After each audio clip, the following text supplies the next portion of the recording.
पुणी मातिलाणी माटी माफियाଙ୍କ आतंक। आज विश्व मृत्तिका दिवस रे पुणी मातिलाणी माटी माफियाଙ୍କ आतंक। हेले एठी प्रशासन चुप।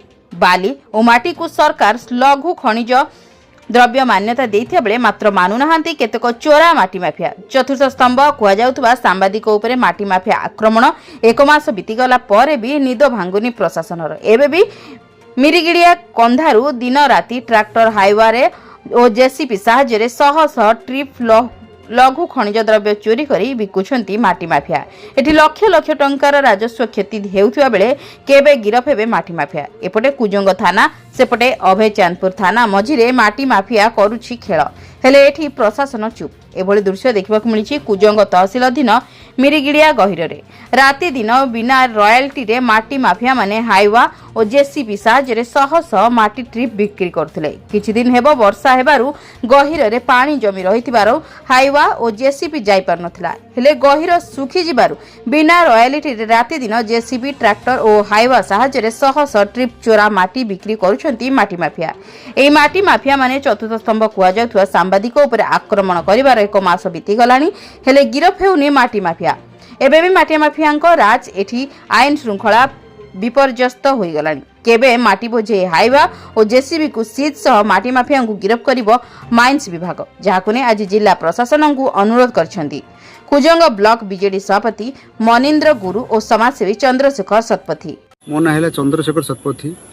आज मुख्य विषय है जे कि आज समाज रे जहाँ को चतुर्थ स्तंभ बोली कह जाउची, जो सांबादिक भाई कुजंग अंचल विशिष्ट सांबादिक दुष्यंत भाई को जो माटी माफिया माने मारिले आक्रमण कले यह निंदनीय कथा अटे।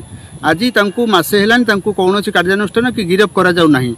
आज विश्व मृत्तिका दिवस। आज माटी माँ को हरण करा जाउची। इठे 7-8टी 10 रु ऊर्ध्व हाईवा लगेकरी माटी प्रत्येक दिन माटी बिक्री होउची। को जगह आज्ञा आमर जो मिरिगटिया जो ट्रेन लाइन सेपटे जो कंपनी नहीं से माटी बिकुचंती। आज सरकार को टैक्स रॉयल्टी फांकुचंती।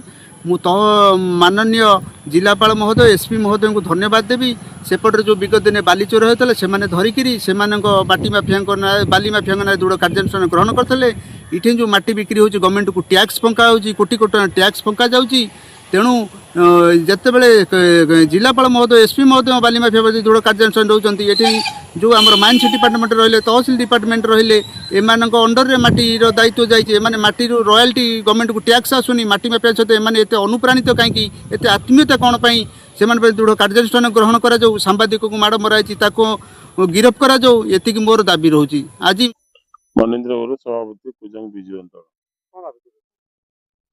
अभियोग यह जे आज को मासे हेब आमर जड़े कुजंगर वरिष्ठ सांबादिक दुष्मंत माझी जो भाव में आक्रमण करागला सकाल सकाल माटी माफिया माने से माटी माफिया माने एबे भी सक्रिय।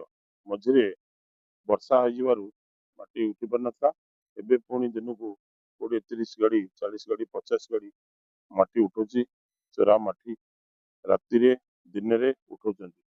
इटी प्रशासन कौन करुच्ची गोटे दुखर कथा। प्रशासन धरी पारानी जी मारिले दुष्मंत माझी को एपर्यंत धरी पारानी। द्वितीय कथा हूँ माटी माफिया माटी बेपार कर दिन को लक्ष लक्ष टका राजस्व हानि होची। प्रशासन को विलम्ब निवेदन करुच्ची शीघ्र माटी बंद करा जाऊ। माटी माफिया को गिरफ करा जाऊ।